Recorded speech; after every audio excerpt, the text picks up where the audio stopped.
قرآن کریم جو انداز اختیار فرمائے شروع کرنے کا وہ بھی بڑا نرالا ہے.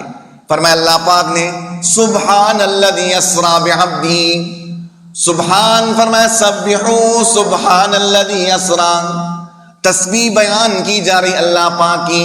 فرمایا قرآن کریم میں مفسرین کرام نے فرمایا سبحوا سبحانہ، تسبیح بیان کرو، پاکی بیان کرو اس ذات پاک کی جس نے اپنے خاص بندے کو سیر کرائی بیت اللہ سے مسجد اقصی تک.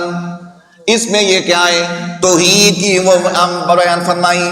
اللہ پاک نے وہ کون ذات ہے تمام عیوب سے مبرہ ہے، تمام نقائص سے وہ مبرہ پاک ذات ہے جس نے اپنے خاص بندے کو سیر کرا لی. سبحان الذی اسری بعبدہ، اپنے خاص بندے کو سیر کرائی. لیلاً مفسرین کرام نے فرمایا رات کے تھوڑے سے حصے میں اس کا تھوڑا سا وہ حصے میں سیر کرائی گئی مسجد اقصی سے، میں بیت اللہ سے مسجد اقصی تک.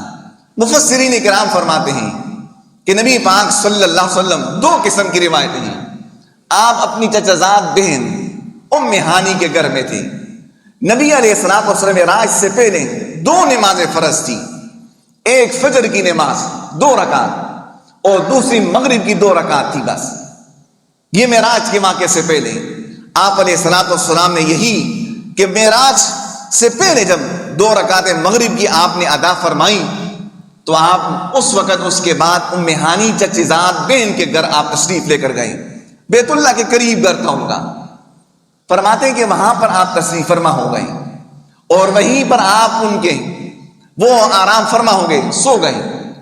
اور حضرت جبریل امین علیہ الصلوۃ والسلام میکائیل علیہ الصلوۃ والسلام کے ساتھ فرماتے جب آپ نیم خوابی کی حالت میں تھے تو چھت کھل گیا اور جبریل امین علیہ الصلوۃ والسلام داخل ہو گئے اور خادمانہ انداز میں آپ کو پاؤں سے جگانا شروع کیا.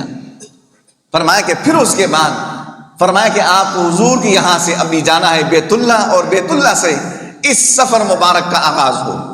فرمایا کیوں اس کی ابتدا فرمائی کہ مبارک سفر ہے اس کی آغاز میرے گھر سے ہی ہو.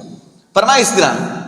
اور دوسری روایت میں یہ ہے کہ ام ہانی کے گھر سے پہلے آپ 2 راتیں آپ کو ذہنی اعتبار سے وہ تیار کرنے کے لیے آپ کے ایک اپنے بیت اللہ میں جب اپنے عبادت سے فارغ ہو گئے تو فرمایا کہ آپ کے چچا حضرت حمزہ رضی اللہ عنہ آپ کے دائیں جانب پر اور دوسرے جانب میں آپ کے چچا زاد بھائی حضرت جعفر رضی اللہ تعالیٰ عنہ علی مرتضیٰ رضی اللہ تعالیٰ عنہ کے بھائی ہیں. فرمایا ان کے درمیان آپ سوئے ہوئے تھے.